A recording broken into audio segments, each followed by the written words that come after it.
బాలీవుడ్ లో star image ఉన్న హీరోలు, దర్శకులు, నిర్మాతలు అంతా ఒక హిట్ కొట్టడానికి చాలా కష్టపడుతున్నారు. ఆడియన్స్ ని ఎలా థియేటర్స్ కి రప్పించి వాళ్ళని మెప్పించాలో అర్థం కాక అంతా సౌత్ వైపు చూస్తున్నారు. టాలీవుడ్ హీరోలకే ఎక్కువగా పాన్ ఇండియా ఇమేజ్ ఉంది.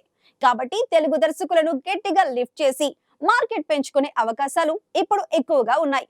కానీ మన వాళ్ళకి బాలీవుడ్ పై మోజు కలుగుతుంది. టాలీవుడ్ హీరోలు బాలీవుడ్లో తమ అదృష్టాన్ని పరీక్షించుకోవడం కొత్తేమీ కాదు.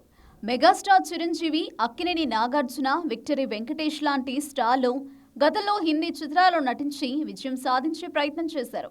అయితే నాగార్జున కొన్ని ప్రత్యేక పాత్రల్లో కనిపించినా హీరోగా ఎవరూ బాలీవుడ్లో నిలదొక్కుకోలేకపోయారు. చిరంజీవి, వెంకటేష్లకు హిందీలో చేదు అనుభవమే ఎదురైంది.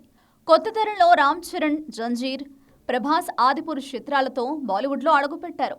కానీ ఈ చిత్రాలు బాక్సాఫీస్ వద్ద విఫలమవడంతో వారికి నిరాశే మిగిలింది. ఇటీవల జూనియర్ ఎన్టీఆర్ వార్ 2 చిత్రంతో బాలీవుడ్లో ప్రయత్నించిన ఆ సినిమా కూడా ఆశించిన విజయం సాధించలేదు.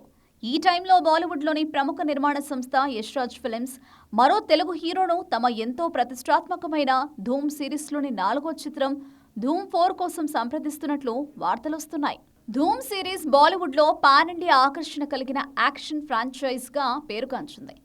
ధూమ్ 3లో అమీర్ ఖాన్ హీరోగా నటించగా ధూమ్ 4లో సల్మాన్ ఖాన్ లేదా షారూఖ్ ఖాన్లతో సినిమా తీస్తారని గతంలో ఊహాగానాలు వచ్చాయి. కానీ తాజాగా రణబీర్ కపూర్తో ఈ చిత్రాన్ని తెరకెక్కించాలని వైఆర్ఎఫ్ నిర్ణయించినట్టు తెలుస్తోంది. ఈసారి వైఆర్ఎఫ్ ప్రణాళిక కాస్త భిన్నంగా ఉంది.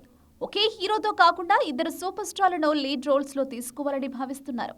అందులో ఒకరు సౌత్ సూపర్ స్టార్ అయితే బాగుంటుందని, ముఖ్యంగా తెలుగు నుంచి ఒక స్టార్ హీరోను ఎంపిక చేయాలని చూస్తున్నారట. గతంలో ప్రభాస్ను సంప్రదించినా ఆయన ఈ ప్రాజెక్టుకు నో చెప్పినట్లు సమాచారం. ఇప్పుడు మరో తెలుగు హీరో కోసం వైఆర్ఎఫ్ ప్రయత్నిస్తోందని, విజయ్ దేవరకొండ పేరు కూడా చర్చలో ఉన్నట్లు వార్తలు వస్తున్నాయి. అయితే విజయ్ దేవరకొండ ధూమ్ 4లోని పాత్ర పూర్తి స్థాయి నెగిటివ్ క్యారెక్టర్ కావడంతో ఈ ఆఫర్ను తిరస్కరించినట్లు తెలుస్తోంది. వార్ 2 విఫలమైన నేపథ్యంలో ధూమ్ 4లో తెలుగు హీరోలు రిస్క్ చేయడం సమంజసమా అన్న చర్చ బాలీవుడ్, టాలీవుడ్ వర్గాల్లో జోరుగా సాగుతోంది. తెలుగు హీరోలు బాలీవుడ్ దర్శకులతో కలిసి పనిచేయడం వల్ల తమ స్టార్ ఇమేజ్కు నష్టం జరుగుతుందని అభిమానులు ఆందోళన వ్యక్తం చేస్తున్నారు. టాలీవుడ్ స్టార్ హీరోలు ప్రస్తుతం అంతర్జాతీయ స్థాయిలో గుర్తింపు పొందుతున్న నేపథ్యంలో బాలీవుడ్లో విఫల ప్రయత్నాలు వారి కెరియర్కు ఎంతవరకు ఉపయోగపడతాయన్నది ప్రశ్న. వైఆర్ఎఫ్ ఈ ప్రాజెక్టును ఎలా ముందుకు తీసుకెళ్తుంది, ఏ తెలుగు హీరో ఈ సవాల్ను స్వీకరిస్తాడన్నది చూడాలి.